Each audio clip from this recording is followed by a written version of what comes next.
Youth Director at Islamic Center of San Diego, and I wanted to welcome you all tonight for us to have a very important conversation, inshallah ta'ala, with our beloveds. We'll start with a verse from the Holy Quran where Allah subhanahu wa ta'ala says, بَعْدَ أَعُوذُ بِاللَّهِ مِنَ الشَّيْطَانِ الرَّجِيمِ بِسْمِ اللَّهِ الرَّحْمَنِ الرَّحِيمِ إن الله يأمر بالعدل والإحسان وإيتاء ذي القربى وينهى عن الفحشاء والمنكر والبغي يعظكم لعلكم تذكرون. Allah Ta'ala says that indeed Allah Ta'ala orders justice and good conduct and giving to relatives and forbids immorality and bad conduct and oppression. He admonishes you that perhaps you will be reminded. And inshallah Ta'ala, may this conversation, may this event serve as a reminder, may it serve as a refresher, may it serve as an educational and an encouragement for all of us. I would like to introduce with that our sister Salma, who is going to be our host. For those of you that don't know Salma resides from Orange County and is active with the youth group at Islamic Center, I always forget if it's Islamic Institute or Islamic Center of Orange County. With that, Salma, I will let you introduce our speakers and discuss the theme. So she is the youth chairwoman of the Youth Empowerment Program at the Islamic Institute of Orange County and is majoring in Communication Studies at Cal State University, Fullerton. Salma, please take the mic. Jazakallah khairan, Brother Asim. First of all, I want to thank everybody for logging on. And if you haven't, or if you have friends that would like to join, everything is on here. The information, the Zoom code is 868-1705-6422. You can join in on YouTube as well. So just keep a heads up with that. And I would like to welcome y'all once again. We are back and we were going to do a discussion tonight. And our discussion is the ongoing struggles of Black Americans and what your community and our community can do to stand up in the face of injustice. So first off, we will have Imam Jihad Saafir discuss the religious duty to stand for justice. Imam Jihad has been Masjid Ibadullah's resident imam since 2008.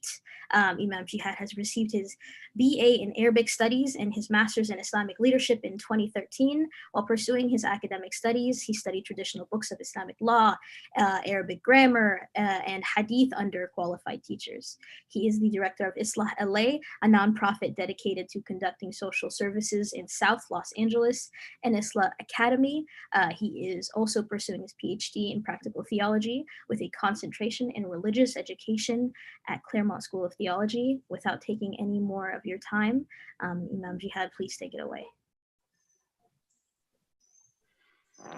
أعوذ بالله من الشيطان الرجيم بسم الله الرحمن الرحيم الحمد لله رب العالمين والصلاة والسلام على خير المرسلين محمد وعلى آله وصحبه أجمعين أما بعد. Assalamu alaikum.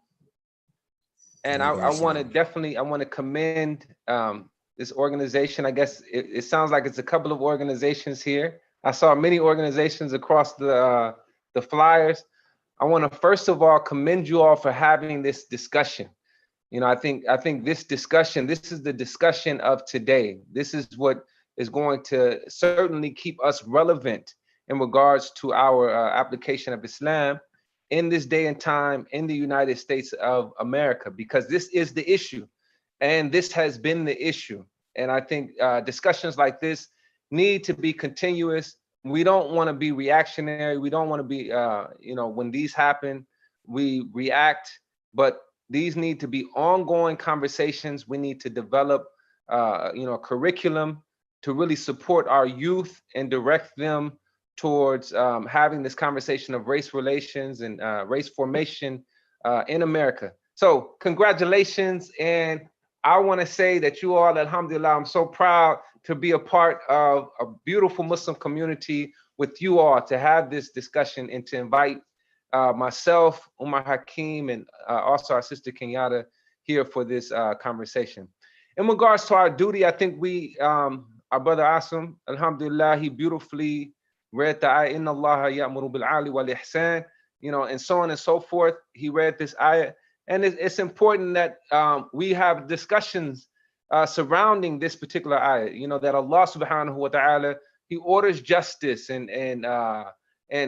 good conduct, ihsan. We need to have, this is what this conversation is surrounding, you know, ihsan. Wa ahsan kama ahsan Allahu ilayk, you know, which was told to Qarun, you know, Allah subhanahu wa ta'ala, he has ihsan towards us. We need to have ihsan towards other people. Allah subhanahu wa ta'ala has been good to us.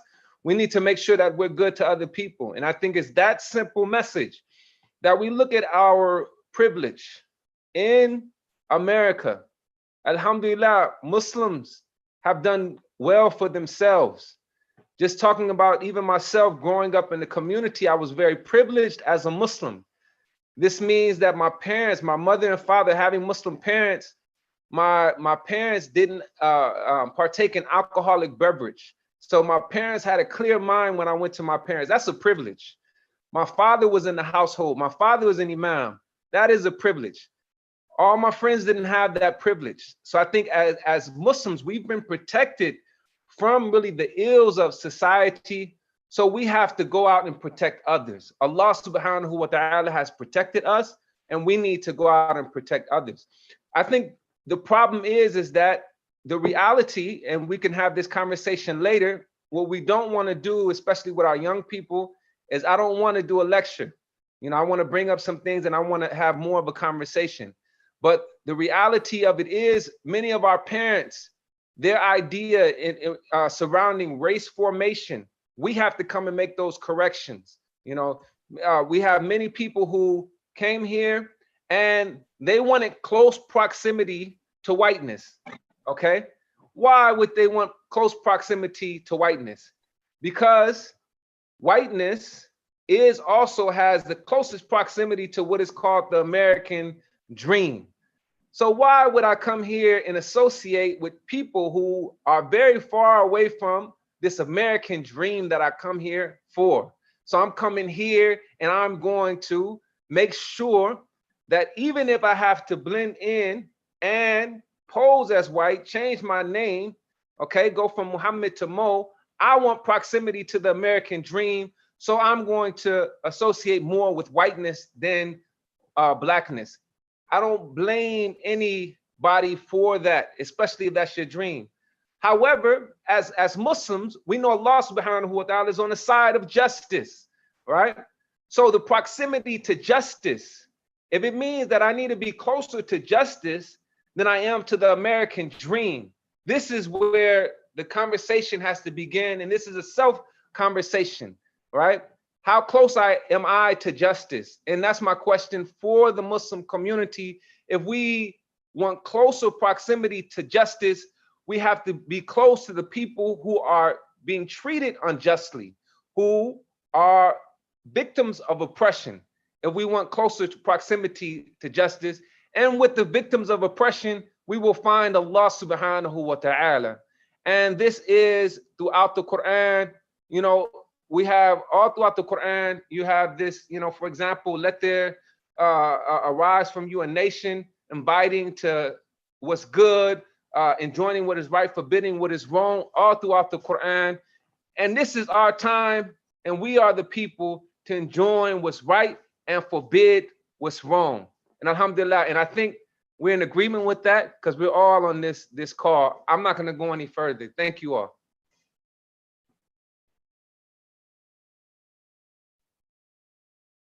Jazakallah khair. Thank you very much, man. That was brief, concise. It was heavy, man. I appreciate it. Go, Sister Selma. Sister Kenyatta's on the line too. Jazakallah khair. Welcome. MashaAllah. Our sister's working hard, man, from one call to another. Thank you for forgiving my lateness and my time. No, you're good. You're good. I'm surprised you made it in time. Jazakallah khair. Not too much traffic. Not too much traffic. Just, you know, from my living room what's over here. Inshallah, I hope you were able to take a break. Go ahead, Sister Selma. did. You can introduce our next speaker, inshallah. Alrighty, Bismillah ar-Rahman ar-Rahim. All right, so up next we have Brother Umar Hakim, and it will be talking about the Black struggle. So Brother Umar Hakim serves as the executive director at Intellect, Love, Mercy Foundation. After a 13-year career in telecommunications, Brother Umar shifted careers to become an urban entrepreneur, which opened him to social and community service. He earned a business management degree from the University of Phoenix and a master's degree in ethical leadership from Claremont Lincoln. Brother Umar is now responsible for facilitating ILM's social entrepreneurial vision for social change. He is now the facilitator trainer for its national program housed at USC Center of Religion Civic Culture. Brother Umar, I'm going to hand this down to you. Okay. In the name of Allah, most gracious, most merciful, Allah being a proper Arabic word for God. As the son of Adam, I bear witness that there is none worthy of worship except Allah alone. I bear witness that Muhammad sallallahu alaihi wasallam is the messenger and final servant of Allah. Thank you for the invitation. I'm hyped to being here among these esteemed faces and peoples. I remember faces from way back when we, man, look at that guy over there, Shy, just smiling. You know what I'm talking about. My sister Salma, man, y'all making me feel like an uncle, but alhamdulillahi rabbil alameen. I'm supposed to talk about the Black struggle. Well, honestly, it's up to you. We wanted you to share your ideas of what's going on right now and the climate, how you feel about things. Well, let's start with the struggle. Lately I've been using this term about being the son of Adam. And what does that mean? When you think about the story between that conversation between Allah subhanahu wa ta'ala and Iblis, and in that story, Iblis wouldn't submit to the knowledge that Adam came with, alayhi salam. Mm-hmm. And he made a vow to say that I'm going to come on their right, their left, and back in front of them.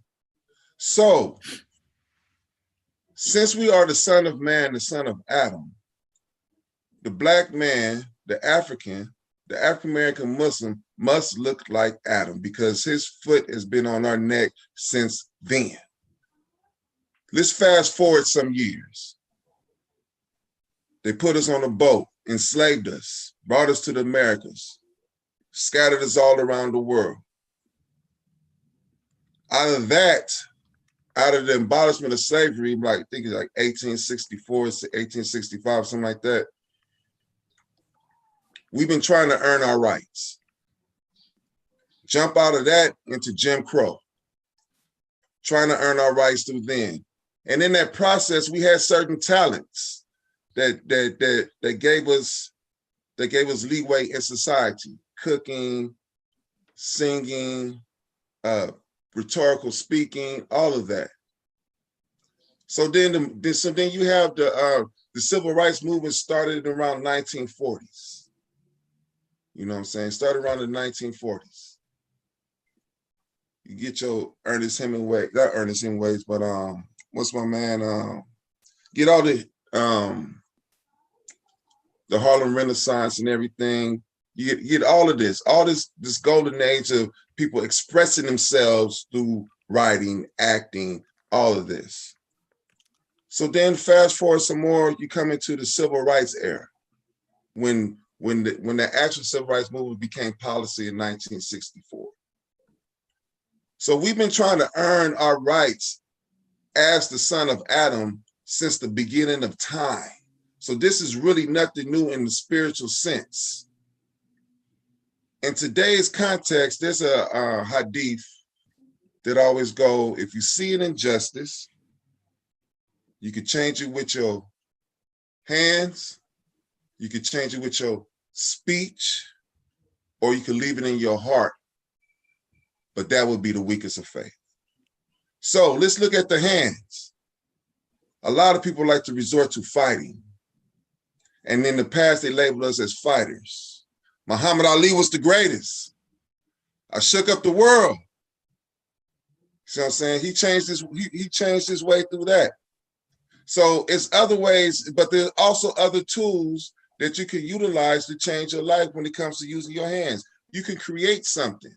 You can use your limbs and your body to help somebody. So helping people is one of the ways that's been a service to the African-American Muslim in the United States, because we come from an era, we come from a history of not having. So we always want to give someone that helping hand, that upliftment. So to leave it in your heart, I mean to speech, you can change it with your speech.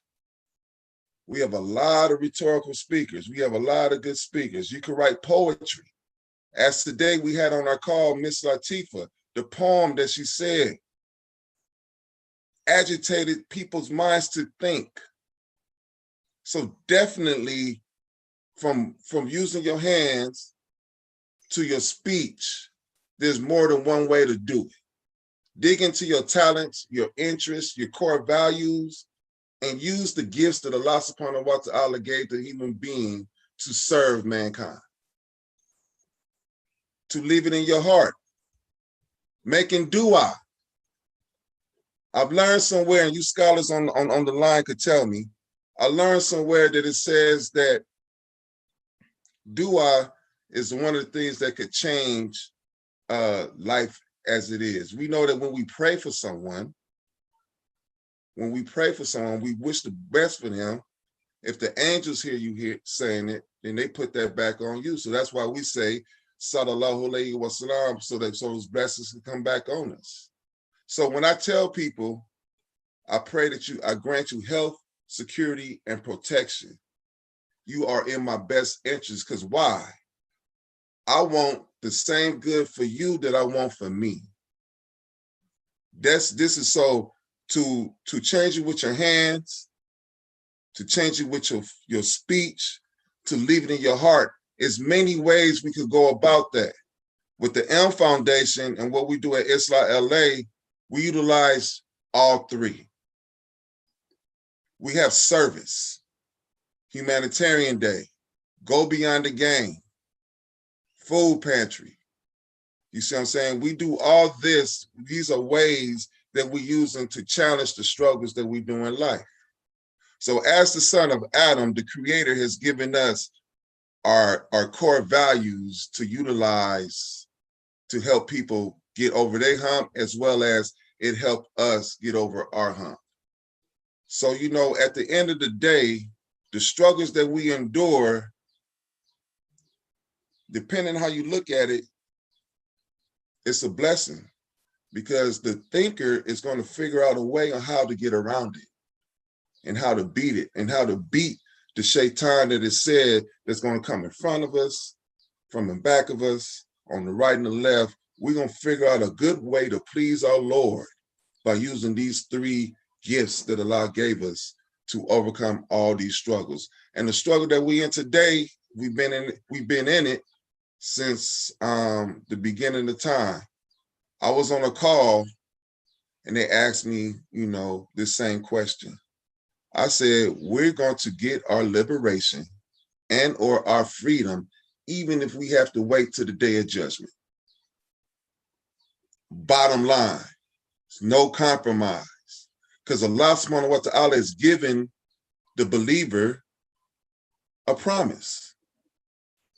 And I believe in that promise. Coming from Compton, California, I believe in that promise. So this is one of the reasons how I strive to get over and around these attacks that Shaitan said he's going to come at us with. I partner with my people that you see on this call, and we go for it the best way that we can. Are we right? No, we're just trying our best. We're just trying our best, and we pray that Allah subhanahu wa ta'ala accept our deeds. So I hope I answered the question. May Allah accept this effort and bless all of you with health, security, and protection. I mean, my man, you answered that question and then some, bro. Literally, Jazakallah khair, man. That's literally painted the picture of the hadith of Rasulullah sallallahu alaihi wasallam, that you don't have iman until you want for your brother what you want for yourself. Subhanallah. I mean, how can you blame me? Look, I'm up here. I'm with Jihad and Kenyatta. You know who they are? They're some cold workers, man. So I gotta show up. I gotta show up. Imam Jihad and I used to study together back in the 818. You remember that? With Sheikh Sahel Mullah. Yeah. In the back of his house, yeah. So, all of us got hit. Alhamdulillah. So real, what y'all didn't see is when my sister said that we used to be in Orange County putting together hygiene kits. That took me back. So I know I'm on the line with some cold warriors, and there's a difference between a warrior and a soldier. A soldier take orders, a warrior don't. So thank you for having me on this call. Man, my man just coming up with hashtags. Who's taking down the hashtag gems today? Oh, I got another one, but keep going. It's not my turn yet. Keep going. For sure. Just real quick, just some housekeeping. Sorry, I forgot to mention that right next to your chat tab, there's a Q&A tab. So type your questions up in there. Inshallah, Sheikh Shahid and I will get those to our guest panelists, inshallah. And we forgot to announce, but Brother Omar just reminded me when he said that Sister Latifa was on the Islah call this morning, which I was blessed to attend. Alhamdulillah, I have some gems to share from that and have requested Sheikh Jihad to give us some pointers from that as well. But to close the program, yeah, we're gonna have one of our youth, Sister Fatima, with the spoken word, and then we're gonna ask Imam Jihad to give us some take-home points from those 6 points that the committee gave us this morning, inshallah, or this afternoon. I'm gonna pass it off to you, Sister Selma. Alrighty. Jazakallah khairan, Brother Umar. Always moving words. Inshallah, really makes you think, and I think you did answer the question perfectly, did it justice. And with that being said, Sister Kenyatta, we have you up, and you will be speaking on the topic of education activism. I just thought it was suiting because of your background and your experience. Sister Kenyatta has 28 years of experience. She's been a teacher, director, principal, owner of a childcare facility, professor and a consultant of ECE centers. Amazing, mashallah. And born and raised Muslim in Los Angeles, California. She has her BA degree in child development and a master's in early childhood education, as well as 1 year of doctorate in interreligious studies from Bayan Claremont School of Theology. She has opened her own preschool, as well as helped open Islah Academy, which as we know from before, is a Muslim school that serves South Central LA. Lastly, she's also helped to open a charter school in South Central LA that is housed at Bilal Islamic's campus. And also she is a adjunct child development professor for the Los Angeles Community College District and a senior trainer from Muslim Anti-Racism Collaborative and Black Lives Matter member. Jazakallah khair for joining us. It's a pleasure and an honor. Thank you so much for having me. I'm sorry if I'm a little laid back. I just came off of a 2-hour other Zoom call. But I'm honored to be able to be on the call, and thank you all for reaching out to me. Yeah, I just have to concur with what my esteemed colleagues, Imam Jihad and Umar Hakim, so beautifully stated. I concur with them wholeheartly, and we're in these trenches together, to say it colloquially.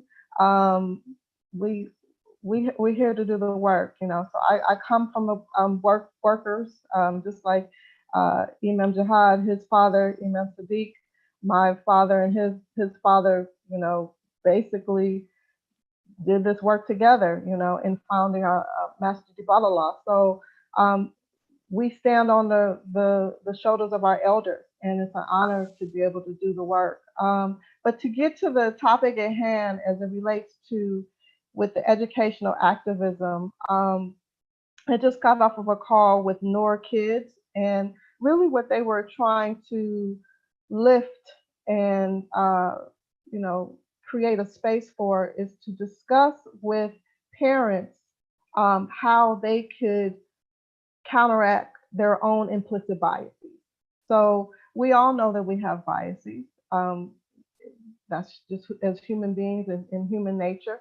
And so we spoke very candidly about microaggressions and what microaggressions are and what those look like. So microaggressions are those little things that you hear people say and you go, that didn't really sound right, right? So a microaggression could be when you're speaking to someone that's Black and you say, "Oh, I didn't realize that uh, your family went to college." So that can be microaggressive, right? To just make the assumption that Black people aren't educated, right? So there's so many that we can say, right? And it's anti-Blackness is really just, you know, it's a thread amongst this country, right?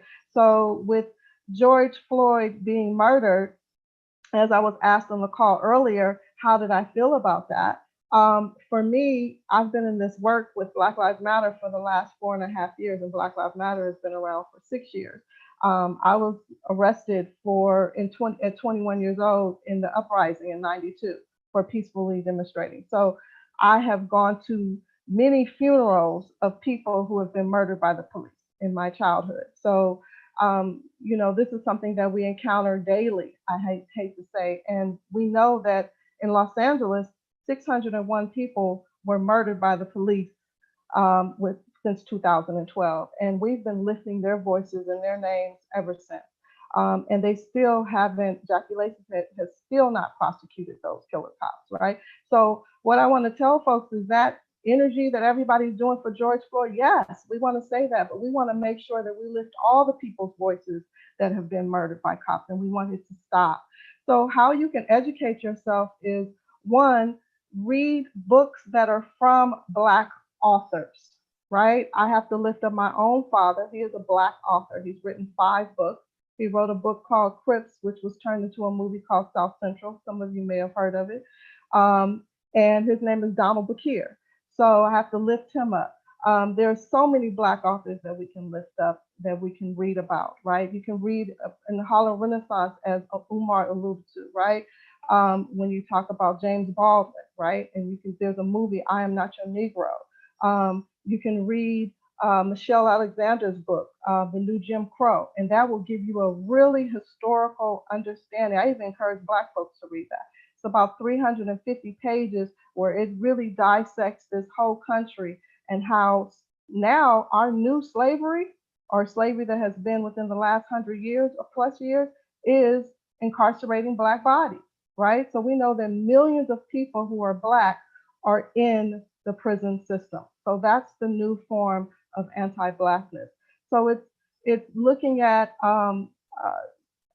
in my space, do I have people that are Black, right? That are actually physically Black people? Do I interact with Black folks on a regular basis? If I don't, it's not just dinner and coffee, which is great starts, right? It's going to different masjids. Like, the one thing I love about Islam LA is that every year, even around this time when during Ramadan, we couldn't do it this year, we would have different folks, and I'm sure some of you have encountered some of our wonderful chefs that cook, during Ramadan. So, encounter different folks in that way. Also, you can go to Muslim Art, which is muslim.org. Oh, sorry, muslimarc.org. And you can become a member, which is $15, 15 a month, and you can get different webinars and understanding about these different issues, as well as you can sign up for a workshop. So I don't want to hold up the call because I know we have much more to cover, but I wanted to make sure that I got all my talking points. But the most thing that you can do as a parent is show by example. Our beloved Prophet Sallallahu Alaihi Wasallam was the one who showed by example, right? Bilal, who was the first mueddin, right, and treasurer, was beloved by the Prophet, right? We think about Mansa Musa, who was one of the wealthiest men in the world at one point, right? He was Black. So we can start looking at different historical figures that are even in our Muslim culture and give that information to our children as well. That's beautiful, Sister Kenyatta. Jazakallah khairan for that Wa reminder. Before I hand it off to Brother Asim, someone in the comment section is asking if you could share the author's books, documentaries in the chat. So if you have the time, either you can send it right there, or you can just send it straight directly to me, and I can do that for you. I'll send it to you in an email, because if I try to do too much on this computer, I might fall off. So Amazing. Amazing. Good luck. Jazakallah khairan. For this next portion, inshallah, like Sister Salma said, Sheikh Shahid and I will take turns asking you some of the questions through the different mediums that we've been receiving those questions. So number one, the first question is, how does Islam advise us to approach these injustices in terms of taking actions? I think that's kind of the 6 points that Imam Jihad is going to mention at the end. Those are really good take-home practical points. I'm all about the practical points so that we can immediately get on the ground running, inshallah. So stay tuned for that. A great question. Next one. Would making dua be acting with our hands or with our hearts? Imam Jihad, why don't you take that one? You don't think I'm qualified to take that one? I'm not an imam. Ooh, I'm about to turn off my camera right quick. Sheikh Umar, go ahead. No, go ahead, bro. You my dude. Go ahead. I gotta shake it up. I'm just kidding. Jazakallah khair, man. We love it. No, definitely. I think everyone has their role that they're gonna play in this. You know, when we think about you know, one of the rulings in regards to enjoining what is right and forbidding what is wrong, that I really don't want to go by rulings, but you know, they call it fardul kifaya. You know, it's meaning, you know, a portion of the community must take up something like this, and then while the other portion, you know, needs to support the group that's actually out there doing that.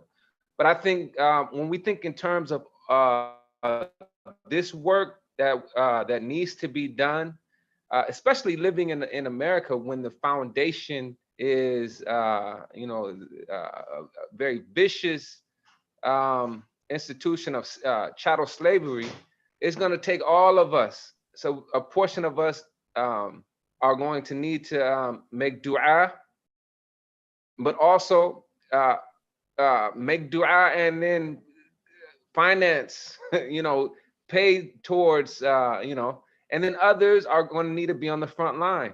You have some people, like, for example, I don't criticize like the people on the front lines who's tearing things up. You know, I leave that alone.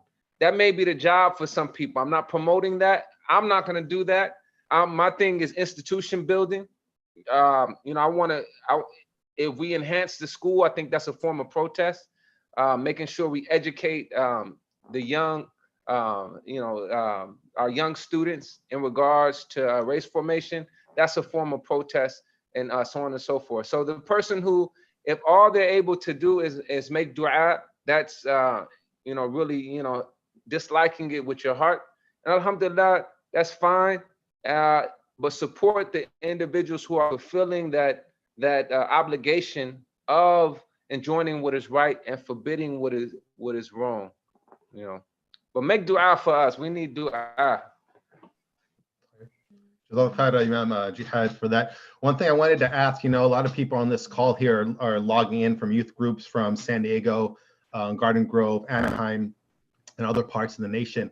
And with all due respect, we have to be honest, have a much different lifestyle in these areas than someone in Compton or Slauson and Crenshaw for sure. And one thing is we want to make sure that we are connected with our brothers and sisters and what all our struggles are. And one thing we could talk about, for example, we could talk about Palestine, but when you talk to a Palestinian, what they have to go through in Gaza, your heart becomes a lot more attached, right? It's not just oh, they're struggling over there, etc. You have an attachment of a story. So what I wanted to do is that I think a lot of our youth and a lot of Muslims in general, like we know about Islam, we know about our masajid in the inner city, but we don't necessarily know what kind of lifestyle how practicing Islam in those areas are than in Garden Grove or Anaheim or Irvine, for example. And so I wanted to ask you all, how is it one thing being African American or being Black and also being Muslim in the inner city? And how is that from the stories that maybe us as outside in suburbia don't really understand and may understand what the difference and the struggle that you all might go through if we're really going to, you know, want for our brother what we want for ourselves, right? And so we get that and make these connections between our different communities. So how is that different? What's the certain things that you guys all might go through, if any, that maybe you would like to relate, so we get a better understanding and a better connection to our brothers and sisters in your cities, inshallah ta'ala. So any one of you guys could chime in. Okay. I'll chime in. That's a great question. Well, first of all, I was born and raised in South Central Los Angeles. My family is originally from Missouri.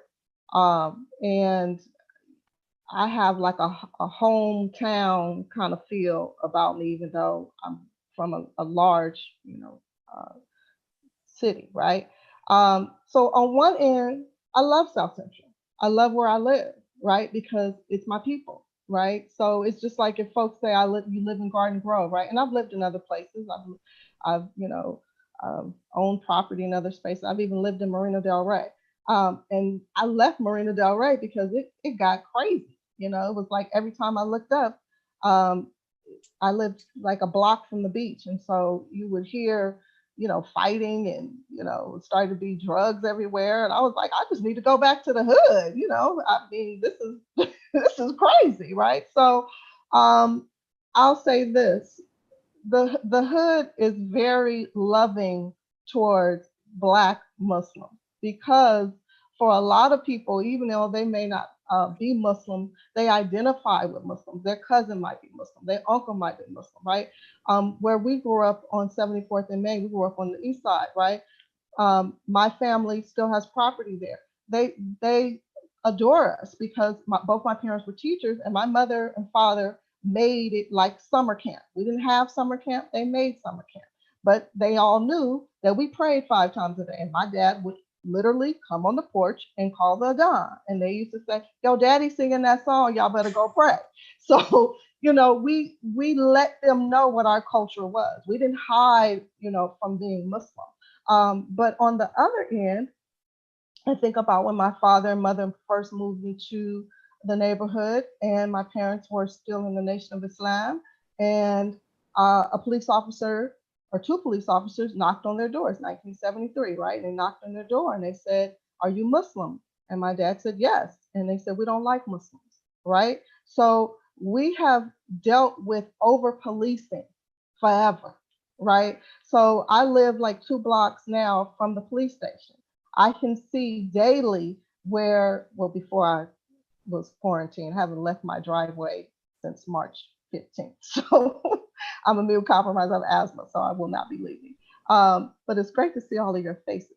But alhamdulillah. So I can see any given day, if I'm driving down the street, a policeman pulling over, most likely a Black male, right? And now they're even starting to pull. Used to be they didn't take Black women out of the car and make them sit on the curb or do anything like that. You would just have to sit in the car and just kind of wait it out. My first encounter was at 17 years old, being pulled over with, someone in the car who was driving a Monte Carlo, and my 3 siblings were in the back seat, and they thought we had did a drive-by. I'm like, I got a 10 and a 8 and a 7-year-old in the back of the car. Are you serious? So they had guns drawn to our heads, right? So that trauma stays with you, right? So every time you see a police officer, it brings up those old memories. And my father's probably just now hearing that conversation. If he's listening, I never told him that story. He probably would not have taken that very well. But the thing of it is that there's a lot of anti-Blackness that goes on in the hood. So on one end, we're celebrated, by our people, and we're loved by our people. But then on the other end, we have the over-policing of our bodies, where we cannot move. So, and the helicopters, right, what we call the ghetto birds. You hear those, constantly, right? There is no rest. You're constantly hearing those. Or the police going up and down the street just because they just want to go up and down the street and flash their sirens, right? And just the over policing of us. So I won't hold it up. Anyone else want to, Ralam or Imam Jihad, want to add to that? I got some. Growing up in Compton, California, in the 70s, in the 80s, in the 90s, consciousness was always in the neighborhood, was always around. So if you think of the stories like the Harlem Renaissance, that was in the hood. If you think of the Civil Rights Movement, that was in the hood on Central, right by Balon Islamic Center. Central was known for where all the famous stars of the jazz, of the everybody used to come in the neighborhood. So also, the Nation of Islam play a very, very important role in our life. So when I was young, you know, I had my mother, but I also had my foster mother. So my foster mother, her boyfriend used to read to me from what they tell me, because like I'm not only Muslim in my family, the first Muslim in my family. So they would tell me, how did you become Muslim? So they told me a story that Lacey, which was my foster mother's husband, he used to buy the Muhammad Speaks. And he used to read, he used to make me come here, out of all the kids, he used to make me come here, set me on the lap and read it to me. So consciousness, the Nation of Islam, the Harlem Renaissance, the Civil Rights Movement, it was always an environment of consciousness, as Kenyatta said. It was always an environment of somebody's dropping some knowledge somewhere. And then when hip hop came into the game, oh my goodness, the Chuck D's. I could only imagine what Brooklyn and the Bronx was like. When I had my chance to go there, I experienced it. But when hip hop came and dropped You Must Learn, here I am at the time, You Must Learn dropped by KRS-One with Boogie Down Productions. He mentioned the lineage of Ibrahim alayhi salam in his song. At that time, I was an Episcopal acolyte. You know, Catholic, ring the bells, do the bowing and all that stuff, carrying the cross, right?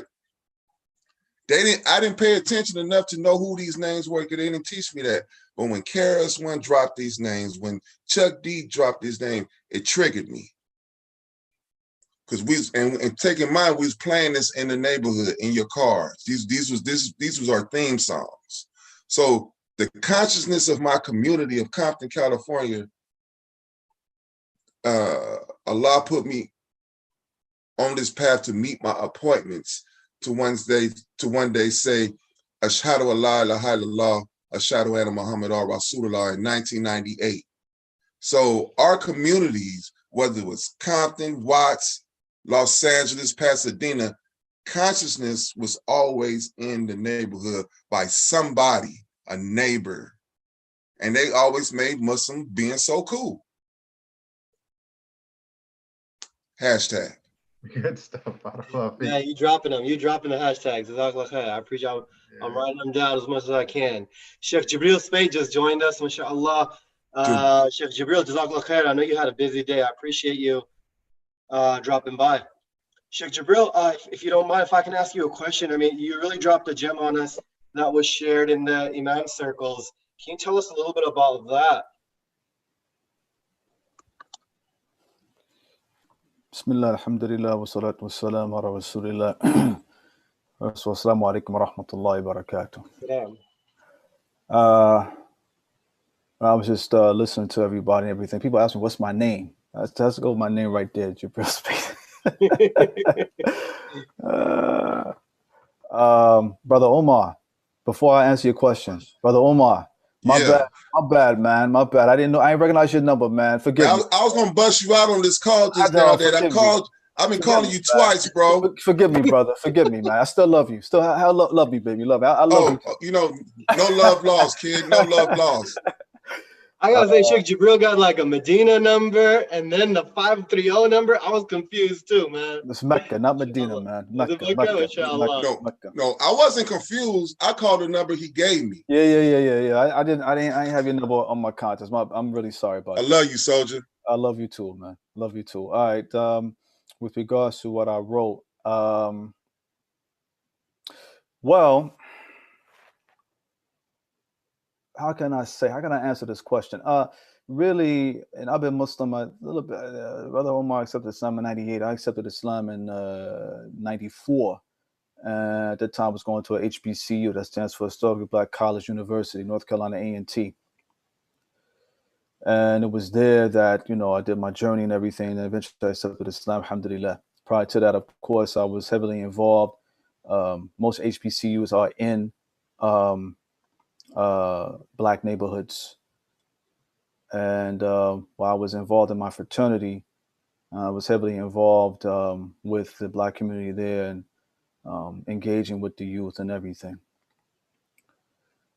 After I accepted Islam, and you know, grew little by little, alhamdulillah, eventually I started to notice that when it came to issues related to my people, it seemed like that was being put on the corner somewhere. And that stayed in the back of my mind for quite some time. Then I eventually got a job after graduating, still got involved in different places I went to. Ultimately, Allah blessed me to go study in Mecca. And while I was there as well, I was still, you know, engaging with different brothers and sisters throughout America and everything. And one thing that remained relatively consistent was that each and every time something that directly impacted the Black American, African American community, I rarely heard anybody outside of the majority African American masajid talking about it. All right. So, and I used to, and also in different groups and settings and whatnot, talking to American students and whatnot, including also from Britain as well. Oftentimes I felt that whenever I wanted to address these issues, they were, or at least at the very least, ask ourselves, what can we, who've been blessed to learn in depth about Allah's deen, how can we go about participating in a manner to help these people, my people? Oftentimes I got nothing.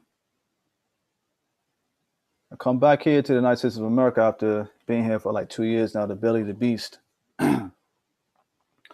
And, you know, things are still pretty much the same, which is to say that I've been hearing things about, you know, people talking about police brutality and everything, but police brutality, in my humble opinion, is an offshoot of something bigger called white supremacy. But perhaps we can talk about that another time, not necessarily in this forum. Anyway, when I got back, as well as following the news and everything, I was captivated by the fact that still very few people were talking about the fact that people who are being historically oppressed, very little has been said except in the places where they are actively engaging with the same people who look like them. So the other day I'm sitting there and, you know, first I peeped the brother from Central Park, and, you know, the woman was like, you know, she flaunted her privilege. Then I saw the video about the brother Floyd, and I said, this is nuts. This is nuts. Prior to that, Eric Garner, prior to that, et cetera, et cetera, et cetera. So I was really just like, you know, I ain't hearing very much being said. Now, let me tell you something. I wrote that just so I can express to people that, look, you need to, at the very least, we can differ about a whole lot of different things, but I don't find anywhere in the revelation where it says nothing about being silent about people who are being oppressed like this. Nowhere. Revelation. I'm talking about Quran and Sunnah. I don't find it nowhere. So I wrote it, brother.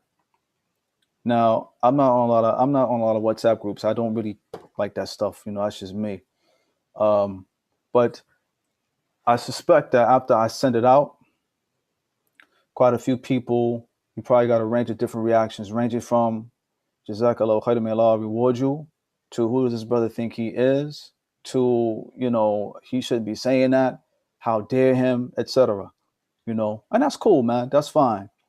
But the answer to your question is a long one, stemming from what I have seen throughout the course of my almost 30 years as a Muslim. Jazakallah khair. I'll tell you this much, that you definitely got some really good conversations started for us. Sheikh Taha from Islamic Center San Diego and I had some very beneficial conversations, and inshallah, I mean, I'm blessed to be in SoCal where you are, so I hope to talk with you in the future, inshallah. Jazakallah khair, Sheikh. Well, yeah, may Allah bless you all. All right. I'm going to go ahead and pull up the next question. So, in the theme of standing up against injustice, you know, what's going on right now, we have protests and riots going on. And so one of the questions is, are these protests and riots a justifying means of retaliation? What is truly feasible? What is a truly feasible way that we can contribute to being allies for the Black Lives Matter movement besides dua and prayer? Because a lot of us are actually, you know, we're watching this, we understand what's going on, and we can never relate to the extent of the Black community. But what do non-Black Muslims do in this situation? And this, yeah. Can I speak to that? Yes, please. As a Black Lives Matter member, proud Black Lives Matter member, and I don't know, some of you have heard different things about Black Lives Matter, and you may think that we're funded by George Soros or whoever his name is. We broke. Let me just say that straight up. And one of the founding members from Los Angeles is a very dear friend of mine, Melina Abdullah, who is a Muslim and has come to Islam on many occasions, right? And has brought her children. And she likes to call herself Muslimish. I said, well, sis, you fast? You know, I've been knowing her for 20 years, you know, and she's our honorary sister, as she tells my dad. I'm the honorary sister. So mashallah, my father accepts that, alhamdulillah. But I'll say this, she wants to make sure that Black Muslims are in that space and that we are lifted up. So I'll say that piece as well. So one thing about when you said the Black Lives Matter movement and folks saying, because you know, it's very controversial, right? So folks will say to us, well, you guys sat out in front of City Hall and did an encampment for 53 days. But do you know why we did an encampment for 53 days? Because of the murder of Riddell Jones by a police officer, right? So everything that we do is not reactionary, it's strategic. We sit down, we don't just do an action. We have some rogue people that have done stuff, right? Our mindset is very much, we uplift Malcolm X, Al-Haj Malik Shabazz every time in our conversations, right? So we take it by any means necessary. Yes, would we like to have a conversation and things to get done? Absolutely. But as you know, with the civil rights movement, didn't always happen that way, right? My father was a part of SNCC. He was one of the ones that Stokely Carmichael and them said, listen, you're gonna have to sit at this in this dining room and you're gonna get snatched up, right? So sometimes it takes us putting our physical body, right? I've protested, right? I've put my physical body. And ways that that people aren't Black can help is like we have White People for Black Lives Matter, how they got that term. Initially, they wanted to be a part of us. We said, no, we got to see what you're about, right? So why don't you put your bodies on the line and go to jail? So when we're doing a protest, we're not going to jail. They go to jail, right? So they put themselves on the line, right? So that's how folks can be a part of the cause. Black folks don't need to be in prison anymore.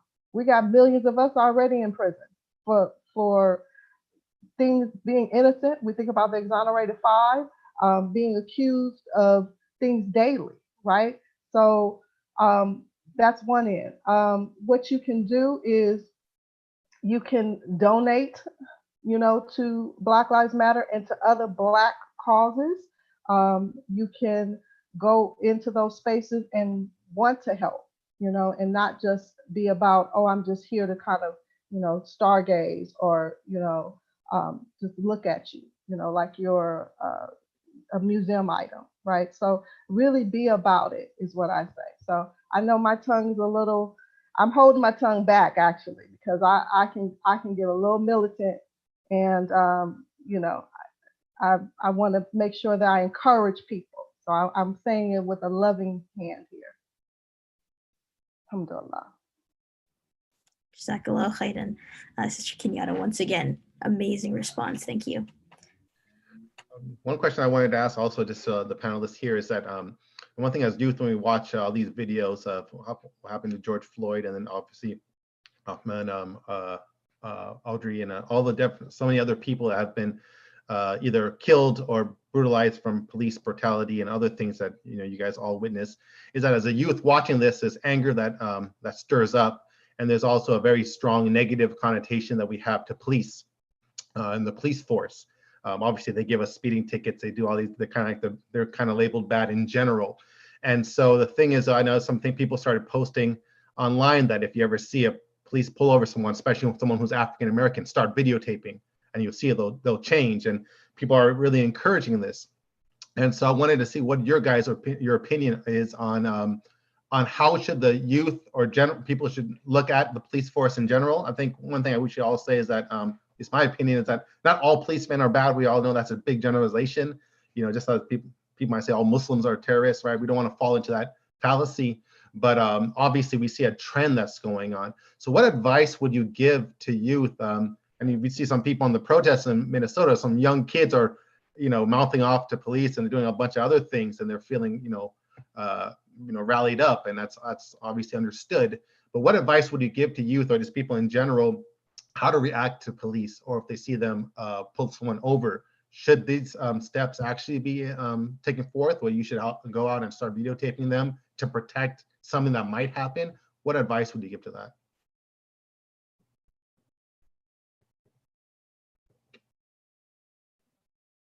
Okay, I thought Umar Hakim was gonna take that one. I thought too, but I didn't see you go for it.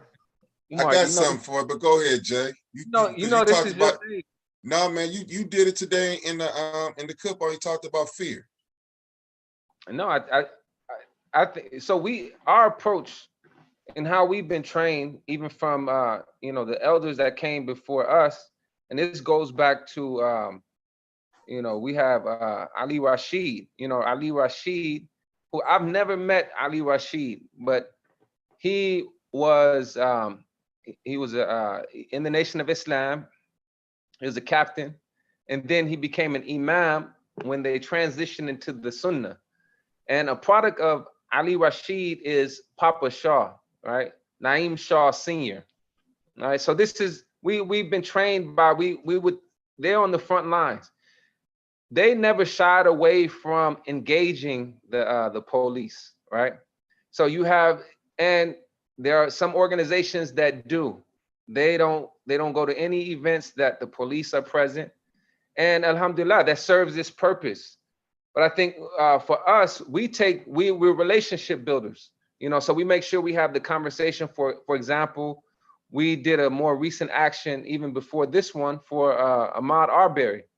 A couple of days later, we had a meeting with the police of chief, right? I mean the chief of the LAPD.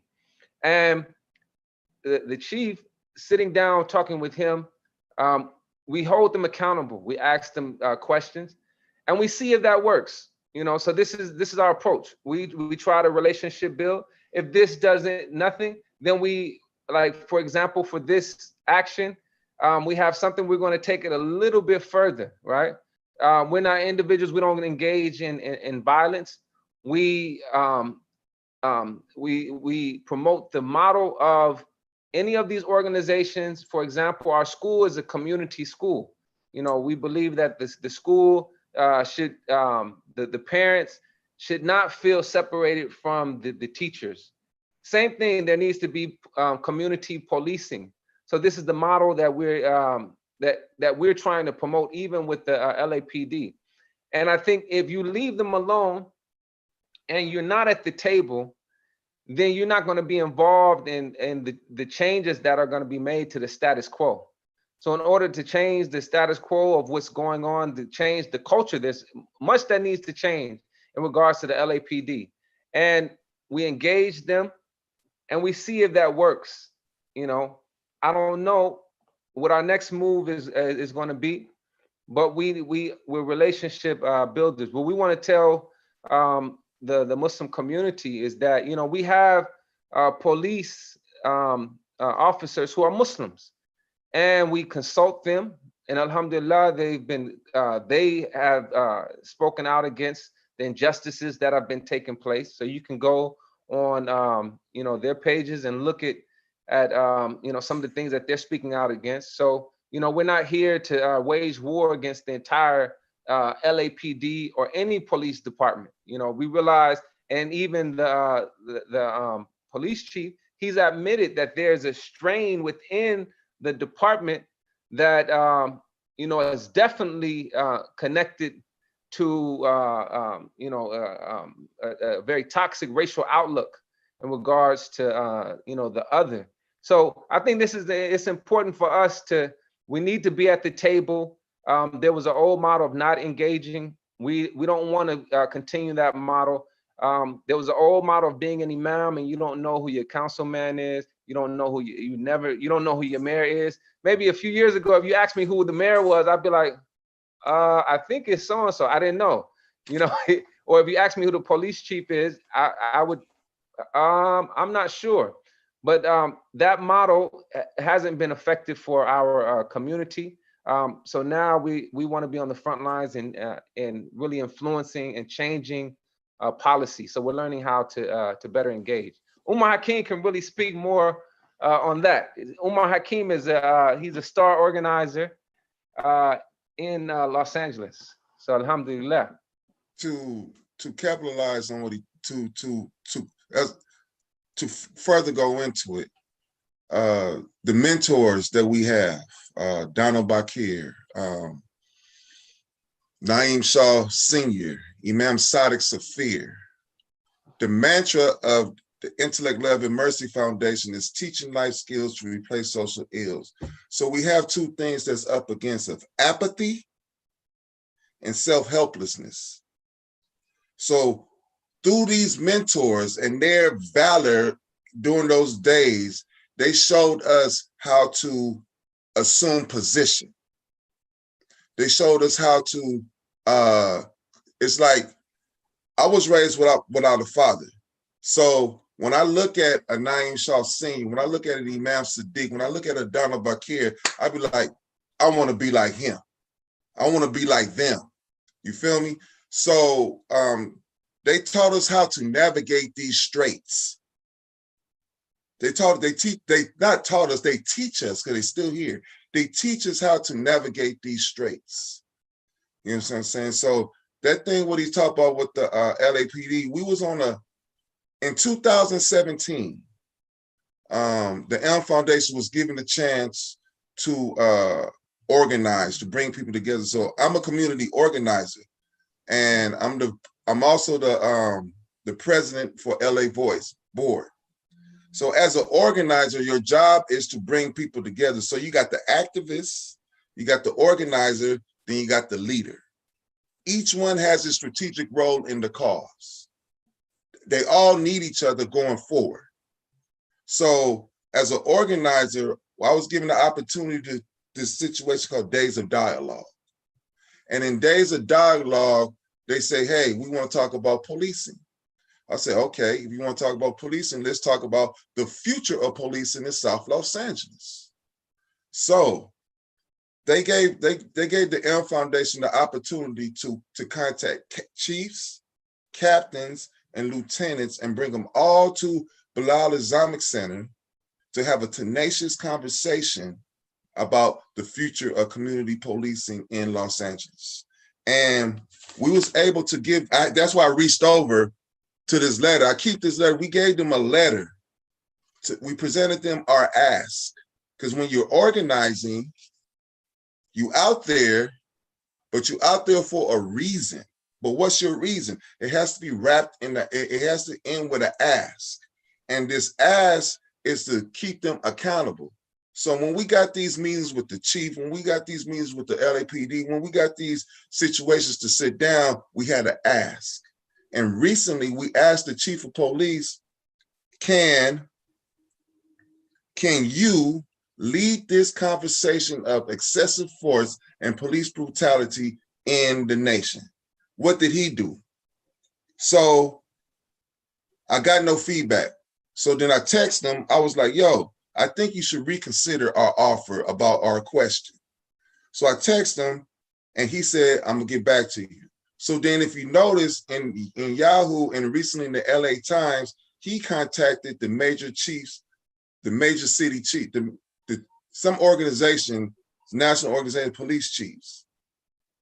Him and several other police chiefs denounced police brutality, and they denounced the action of what happened to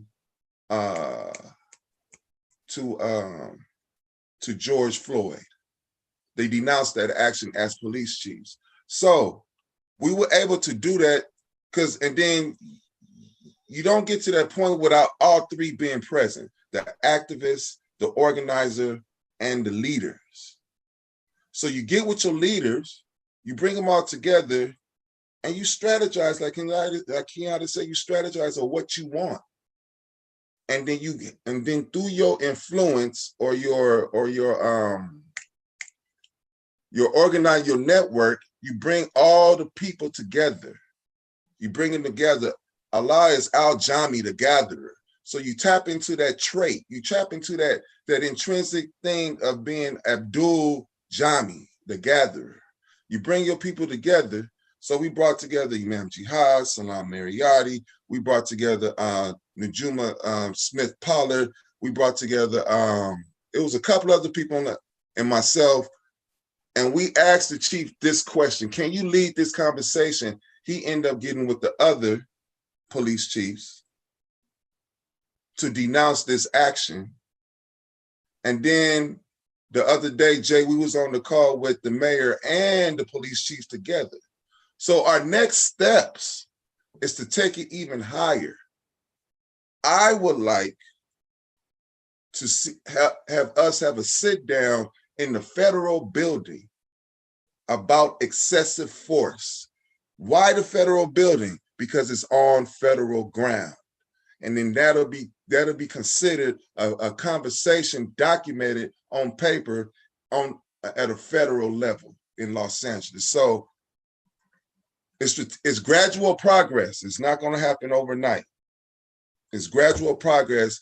And as a professional relationship builder, you create these relationships that you could utilize, maybe not today, but maybe tomorrow. You could bang that person on the line and be like, yo, can we talk? So change happened gradually. Diamonds are born under pressure. You feel me? So it's like, you got to stay at the table or you on the menu. So I want to say quickly, because I know Sister Kenyatta is going to come on. You already saw. You're not going to know me. So I want you all to notice we have a couple of strains at Isla, realizing that it's not going to be a one-sided approach. We have different approaches. Now listen to Sister Kenyatta's approach. I'm gonna get you later. I'm gonna tell Garland to get you on my behalf. Alhamdulillah. And I want to lift up what both of my brothers said. I respect them, and they understand that my politics are a little bit more, I don't want to say harsh. I'm a little bit more, by any means necessary kind of yes. person.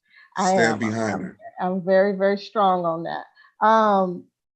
I'm gonna some clarifications, because I would be remiss if I didn't lift this up. I want to be clear that Black Lives Matter, when we initially started, we did go and try to sit at the table and have those conversations. And it was not aggressive, because folks always say, oh, you're aggressive. No, we were not. And I'm glad to hear that they did lift up and, have across the board that, one voice, that they do believe that it was excessive. We tried to, even most recently, talk about excessive force, we were able to get a couple of bills, or one bill passed in particular, um, uh, at the Capitol, as it related to records and documents being shared, as it relates to people who were being murdered. Because a lot of times the police wouldn't even let those records be, presented. So, I had expressed to Black Lives Matter that we needed to get into the political side of it, because, we have to do it to be able to get things in writing, right? And Melina Abdullah is a political scientist, so she's very sharp and in tune with that. I'll say this though, remember, yes, you do have to have those asks. Another thing, Black Lives Matter has lifted up 55 demands that we have asked from the mayor as well as the governor. And it relates from all things: homelessness, incarcerated folk, food security, community policing, all kinds of different things. So I agree, you do have to have those conversations. But here's another issue. We have been going to the police commission meetings for the last several years and demanding and begging and having the families of the people who have been murdered to say, prosecute killer cops. So I'm hearing that, but my hope is that Garcetti could easily make sure that he makes the DA prosecute killer cops. So, I'm hoping that some of this, like our dirty laundry, is being aired, right? So some of this hopefully will get them to put fire, amongst themselves to kind of push that issue. But I want to also say this. We know that this system is corrupt. And now Sheikh Jabril, I hope I'm pronouncing your name correctly, you spoke about it. This is a white supremacist system, period. So we know that 1850 is when they had the term slave catcher, right? So that little badge, that little star that you see from the original sheriffs that's still on the sheriffs, I don't care where you go in the country, is on the side of their police cars. That was derived from catching slaves. So if you have a system that was built on corruption, it's going to always be corrupt. So just like, and some people may say I'm being kind of harsh in saying this, just like when the Nation of Islam, when Imam Muhammad, may Allah be pleased with him, disbanded the Nation of Islam and said no more, right? Now there were some components of that we could have kept, right? And that would have uplifted Black folks. But this system is corrupt, and it has to, for us, we're abolitionists, okay? I'm abolitionist with a spin of, yes, we need to figure out, like, we got, hardcore murderers, rapists, those kind of things, but also what do we put into our communities to create people? Because we know, I'm a child development professor. If you think about, Abraham Maslow spoke about it, hierarchy of need. You give people what they need: food, clothing, water, shelter, nurturing. You won't have all of those problems, right? Now, some people will continue to do certain things, but people are not ultimately evil. We know that, right? And so I'm on the same page as you, Sheikh Jabril, talking about the white supremacist society. We understand that it needs to come from Quran and Sunnah. We can look at our beloved prophet and how he handled people as well. Alhamdulillah. I mean, If I may jump in, really, that was beautiful, Sister Kenyatta. May Allah bless you. There was a chat. There was a chat over here. Somebody asked, "Wait, what do you mean by slave catching sign on officers' uniforms?" Would you mind expanding on that, sister? So whoever asks us can get a. And by the way, because I was asked this question, I think by Brother Asim or some others, like, what are the things that the youth could do? This is one thing right here: is to understand white supremacy. Mm-hmm. And this is an international issue, by the way. This is not an American issue per se. This is an international issue. Please understand that. But that's later on. Colonialism. Yeah, exactly. There you go. That's exactly what it is. And so this is something that everybody on here and beyond needs to understand, that we are dealing with colonialism. Mm-hmm. That's why Sister Kenyatta said something very critical. She said people aren't evil. Systems make them evil. Right there. I think that's very important to keep that in mind. So that's why, for instance, somebody might say, well, are you against white people? No, not against white people. All right. We're against the fact that there's a system that exists that give people power to take advantage and exploit, oppress, etc. other people. That's the problem. All right. Sister Kenyatta, would you please go through the whole thing about how was that the uniforms and everything so people can understand where you're coming from? So I'm sorry, I went through it very quickly. But also students, because I'm a professor, I've taught many times to even younger teenagers. You guys have Google, you guys have it at your hand right now. You guys live on this. Generation Zs are technological people. You could probably tell me quicker than I am. So you Google what slave catchers were in the 1850s. And what I will just overview and say is they were created in this, white supremacist society, right? So we know that white folks who were colonizers came to Africa, came in boats and stole and kidnapped Black folks and brought them back to what would be created the United States of America. That's why most of us do not celebrate July 4th. It is not a holiday for us. Juneteenth is a holiday for us. And Google Juneteenth. Juneteenth is when Black folks found out that they were free, which was a couple of years later. So the reality is that these people were created so that they could basically police and find slaves who were escaping. So like Harriet Tubman, you hear about her all the time, but there were many, many other people who would escape and try to go towards the North Star or to go towards freedom. So when they would catch them, they would either beat them excessively, right? So that's that police brutality coming down in generations, right? Or they would also murder them on the spot, depending on what the slave master had said to do with them.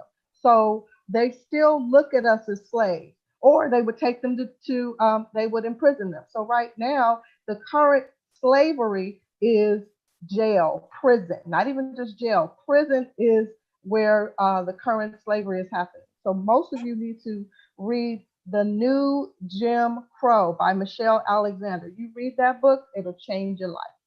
Jazakallah khair, Sister Kenyatta. SubhanAllah. Wayakum. Barakallah feek for all of your input. I obviously we're supposed to go until 8. I think we need to go to 8 a.m. next morning because we have a lot of questions here. Chat's blowing up. SubhanAllah. We have to turn this into a Qiyam program, but SubhanAllah, I want to really apologize for all those individuals who are putting so much beautiful questions in the chat box or the Q&A box there. Obviously, we won't be able to get to them. There's some really deep questions that people have put, but unfortunately, since we only have 10 minutes left, and obviously Salatul Maghrib is upon us pretty soon, what's left on the agenda is that we have our sister Fatima Abdul Al-Zahir that's here with patiently waiting there. She's a student of our Ustaz Zuhair from IOK.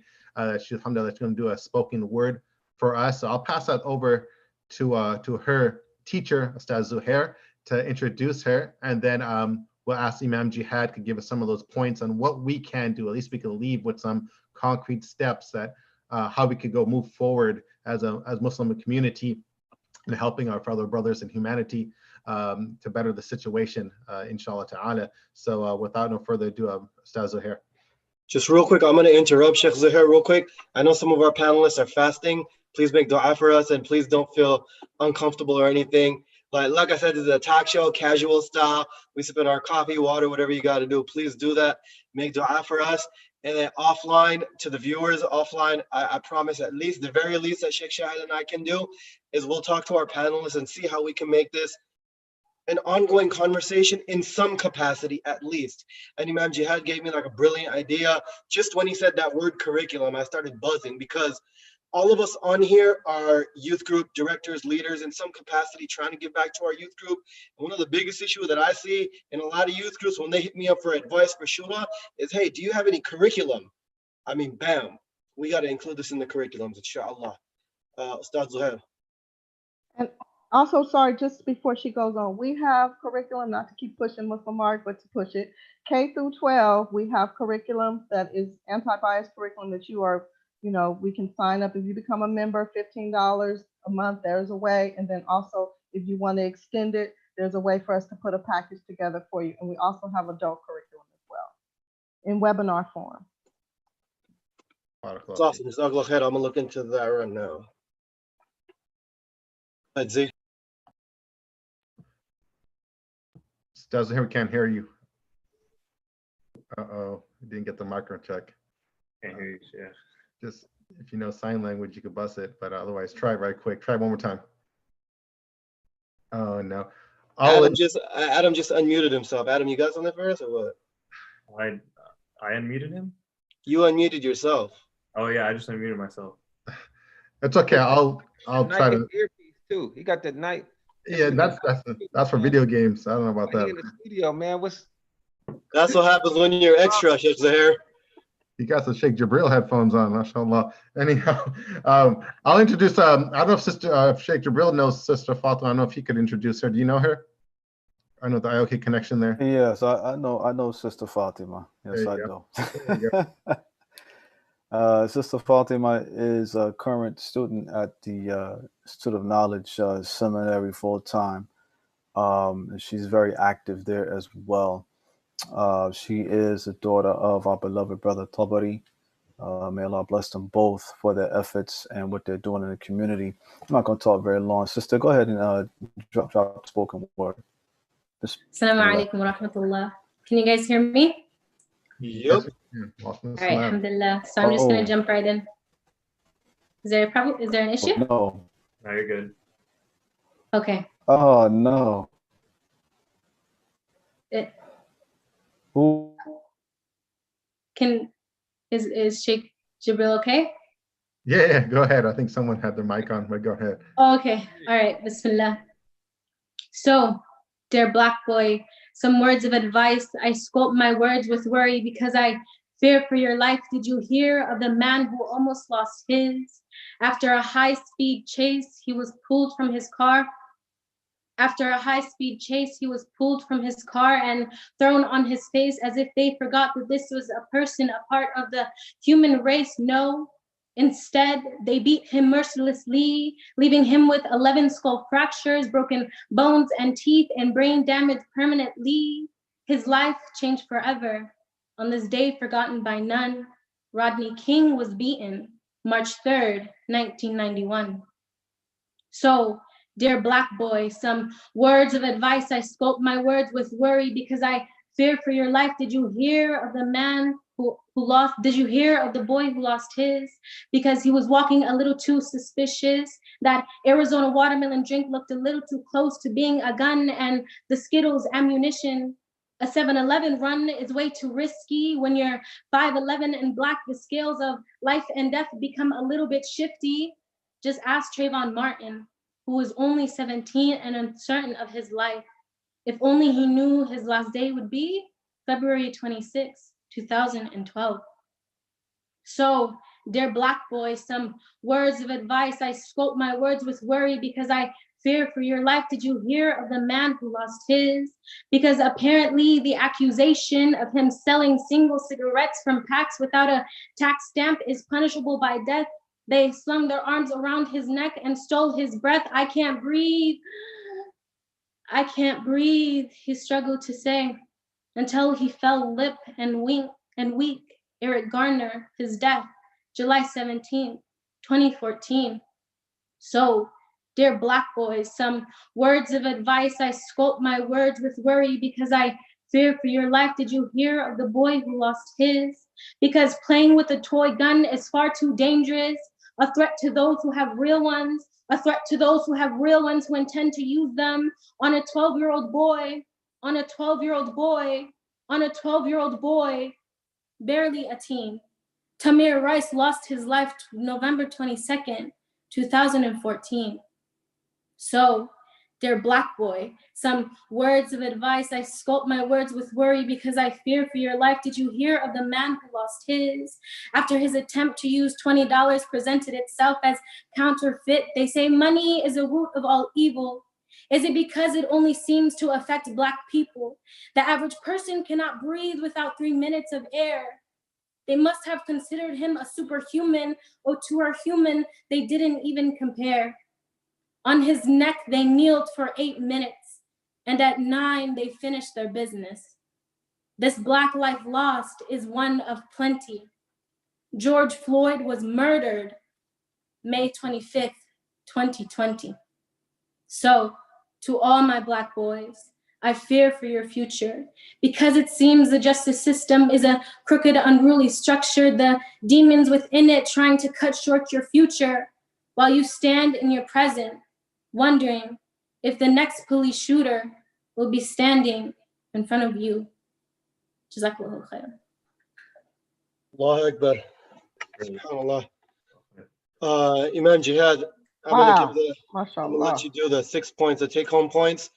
But man, Sister Fatima, yo, that got me, yo.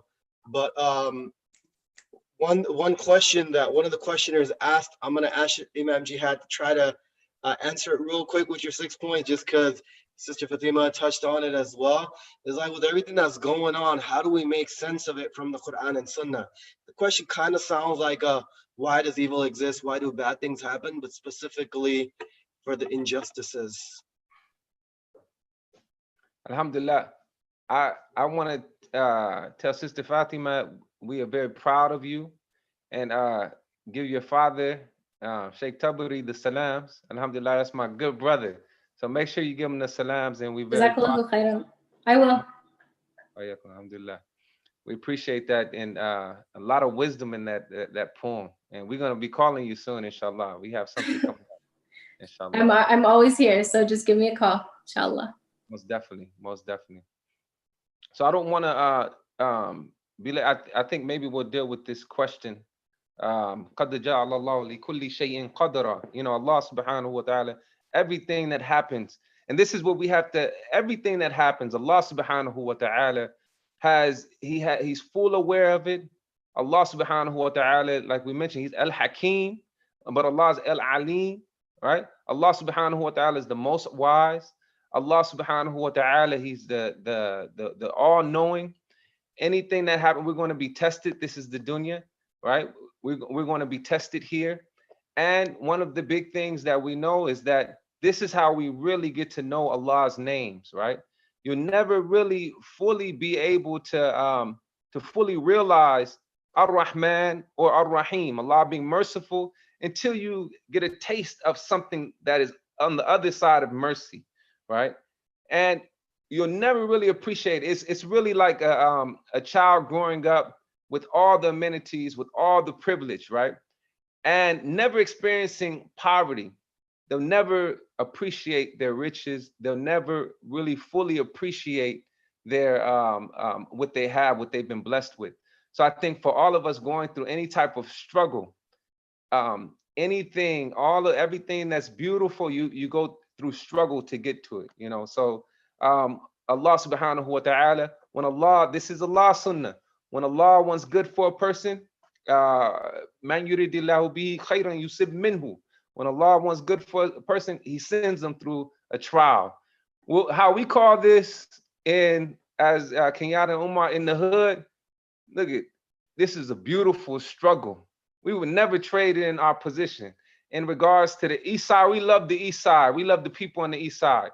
We love the people in Compton. I love being an imam in the hood. I would never trade in that experience, because why? You learn to, you're grateful. You learn gratitude. First of all, you appreciate Allah subhanahu wa ta'ala because you see the transformative ability of Islam.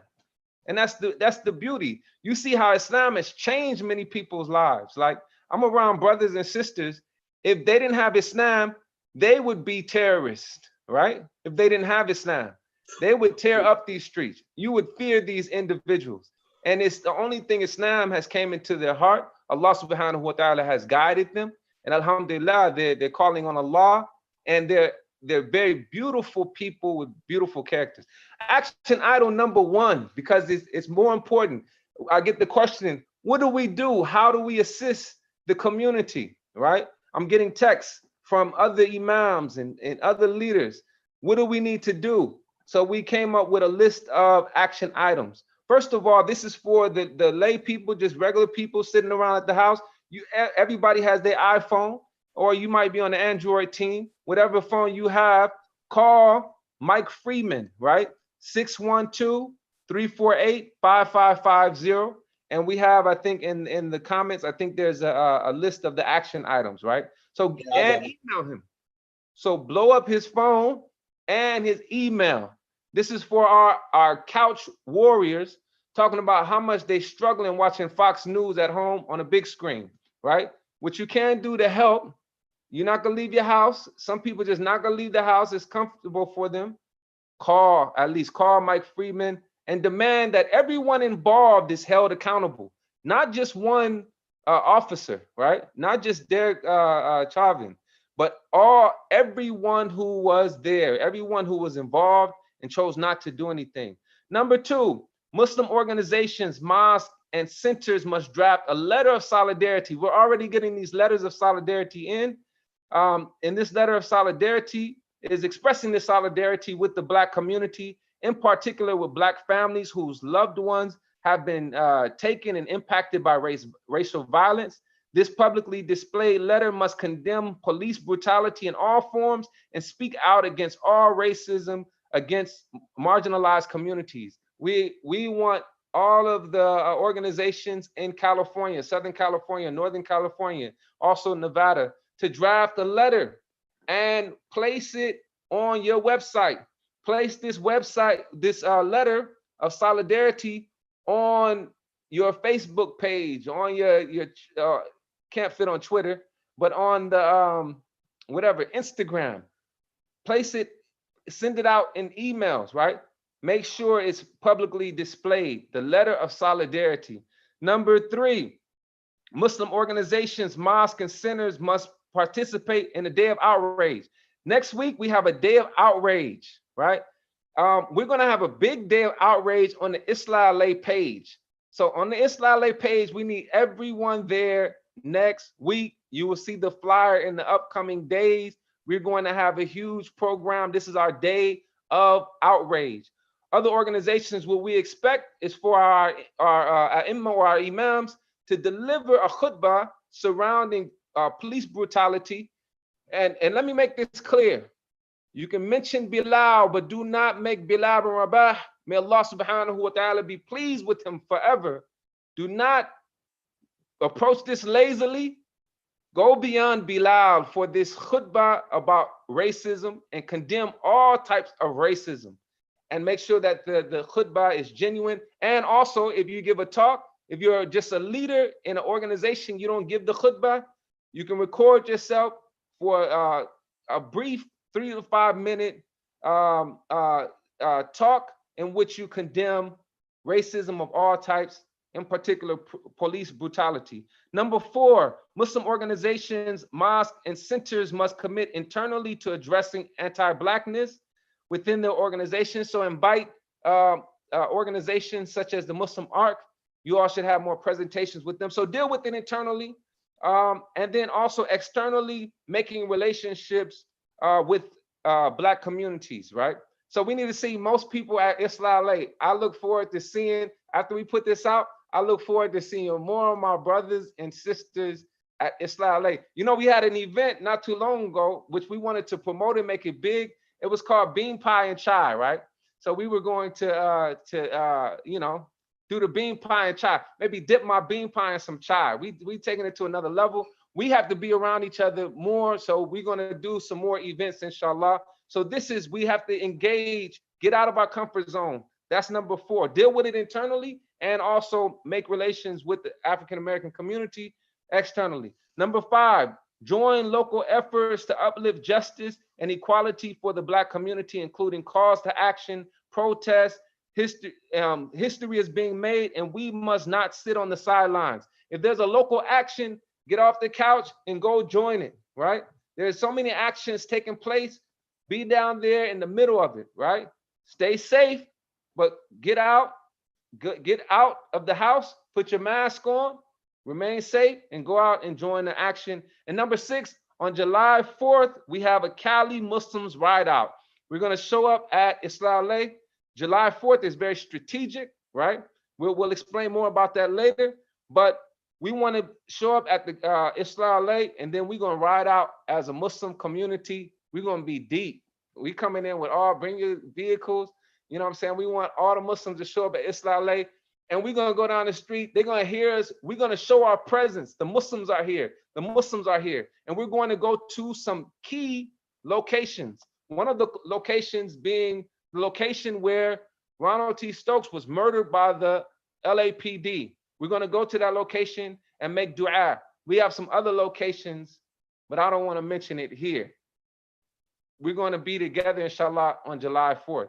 I will see you all next Friday. Next Friday, Isla LA page.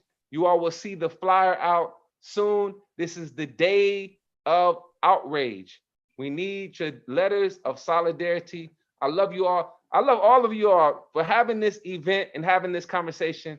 Let's take it to another level. We need to have part 2, part 3, part 4, part 5. We have so many people in the community. Me, Umar Hakim, Sister Kenyatta, we know individuals we can have a part of this conversation also. Alhamdulillah. Thank you all. And you all got different facets. We have so many different personalities at Isla LA. And you all need to come and see what we have. I mean, we have some very talented brothers and sisters. Isla LA, don't forget to support. Don't forget, if you go on the page, alhamdulillah, much love to all of you all. Jazakallah khair. Sheikh Shahid, you wrote that down, right? There's going to be a part 2, part 3, part 4, part 5. You said it. For Imam Jihad. You know what I mean? No, we need it, man. I know you guys are soldiers. You guys are doing it for the sake of Allah subhanahu wa ta'ala. We appreciate that. I'm going to also cite Brother Omar Hakim. He said this a while back in referring to how we make sense of all of this. He said, man, one day justice is going to be served. We may have to wait till the day of judgment. That got me, man. May justice be served much sooner than that. But until then, inshallah, we will wait till the day of judgment, when inshallah we be on the right side. May our book of deeds be granted to us in our right hand, inshallah. Imam Jihad, would you please close? Oh, before I asked you to close with dua, a lot of you asked to get those the website and resources from Sister Kenyatta. I posted them in the group chat, and also the 6 points, action points. There you go. Check out Imam Jihad right now. And then the 6 points, action points that he mentioned are also all in the chat right now. Black breeding machines. You guys need this book right here. Black breeding machines and the new Jim Crow. New Jim Crow. Slavery by another name. It's a lot of books. We'll have a list, inshallah. Inshallah.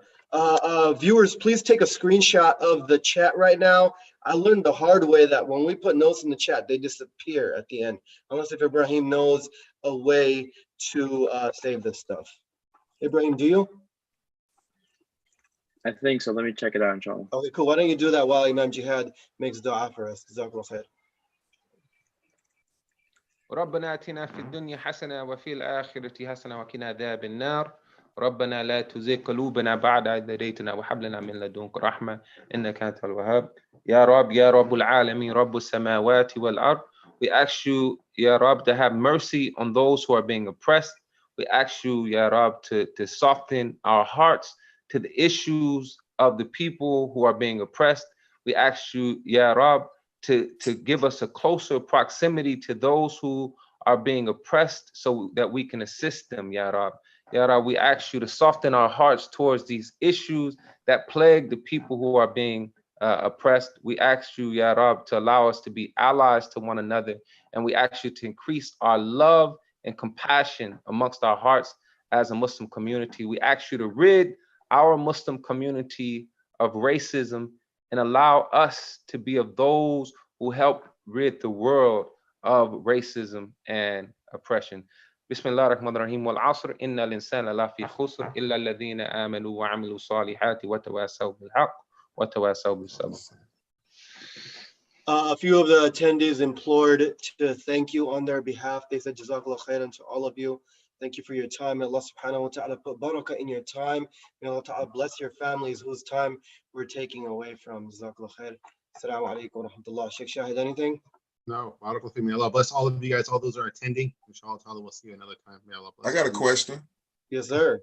Imam Jihad, hey, can we play Roll Out by Ludacris on that day, man? Okay, you know, like, what's the theme music, man? Cars drive You gonna keep it by real with their booming black. systems. No, you need to put Nipsey if you're gonna do that in the hood. Hey. Nipsey need to be playing, Hustling and but the motivated. clean version. These millennials looking up Ludacris, man. Right. You know what I'm They saying? already listening to it. What y'all tripping on? Yeah, we need a clean version of Nipsey. That's 60s hood where we are. Remember, we got to celebrate. Man, Yeah. I can't wait till that day, man. May Allah reward this effort, man. Because I mean, Imam, real quick, Imam Jihad Saafir said the other day, the key is unity. Unity, collaboration, solidarity. And this is what solidarity and unity looks like. Alhamdulillah. Look at him. We're gonna all be unified next week.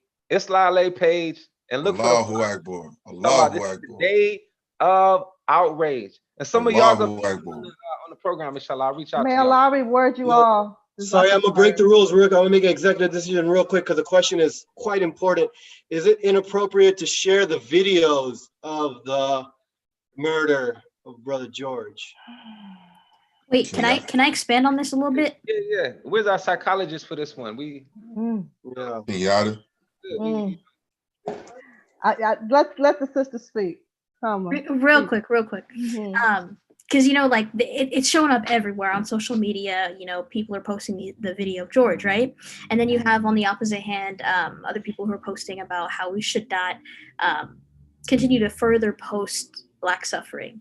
And so whether that is we're contributing to the problem or helping it, the word get out, like in the civil rights movement, it was televised, and that was like a really big reason as to why it was so heard. You know what I mean? So if you could answer that, please. I think you answered it very eloquently. I would say that it's triggering for a lot of folks, right? So for myself, I never watch the videos completely. As soon as I see them, alhamdulillah, that they worked out on Facebook and Instagram. It used to be that as soon as you hit it, it would just open up. So mashallah, we don't have that anymore. But I would say you can put the advisory at the top, and saying that this is a very graphic video, or you could screenshot, something. But I would also just ask people, to be very cautious about how they're sharing it, because it's also demonizing Black bodies, right? And that's a form of anti-Blackness. So just be very cautious in that it's a trigger as well. And that for anybody, not just Black folks, it could be triggering for other folks. And y'all might have to go to therapy for 20 more years on top of your other issues. So we don't want that. So. Y'all. Ibrahim, I have a final request. Can you leave the meeting live for just a few minutes so people can screenshot all of the notes or write them down? Yeah. And also, I wanted to just interject. If there's some questions in there that you think I can answer, I don't have an issue. If you email me, I could try to take my best shot at it. I'm not a sheikh. I'm not a sheikha, but I could, try to, answer it from best that I, my ability. Inshallah. We appreciate that. So we'll do that, and the Shura committee will figure out a way to get the answers to the viewers. I really appreciate that. I was itching to ask, but didn't want to put you all on the spot. I appreciate that. So my question to you all: are you all going to work on your letter of solidarity? We want to hear it. We want it from, in particular, the young people. You know what I'm saying? I just messaged Sheikh Taha. We're gonna do, but point well taken. We should do it from the young people. So I'm the youth director at Islamic Center in San Diego. Sister Marwa, my cohort, she's also on the line. We're definitely gonna get on that, inshallah, and Sheikh Shahab Shaki will as well. Alhamdulillah. Appreciate you all. Y'all keep going, man. Y'all putting it down. You know what I'm saying? Keep going. Stay. All of us, we're gonna make some mistakes, especially on the social media. We're gonna get caught up. I've been making so many mistakes on social media. Everything is exposed to the world. I'm not tripping. We keep going. We keep rolling. You know what I'm saying? We got to continue to do the work. If we don't do it, Allah gonna replace us. On social media, just use Brother Umar Hakim's hashtags. You'll be all right. I promise you. Where's the live coming from? So is it Islamic Society of Orange County, or who is it? ISOC Masjid on YouTube or on Facebook. Yeah. Okay, I want to share it as well. Okay, shukran. Alhamdulillah. Assalamu Good. alaikum, everyone. Alaikum Walaikum salam. assalam. Imam Jihad, when you post that flyer, just like shout out a few of us, and we'll share it on all of our pages, so today's viewers will get it. Assalamu alaikum. Alaikum assalam, rahmatullah. Jazakallah khair. All right. Salma, wait, are you still live? We're not still live, are we? Are we Oh, we're still live. Yeah.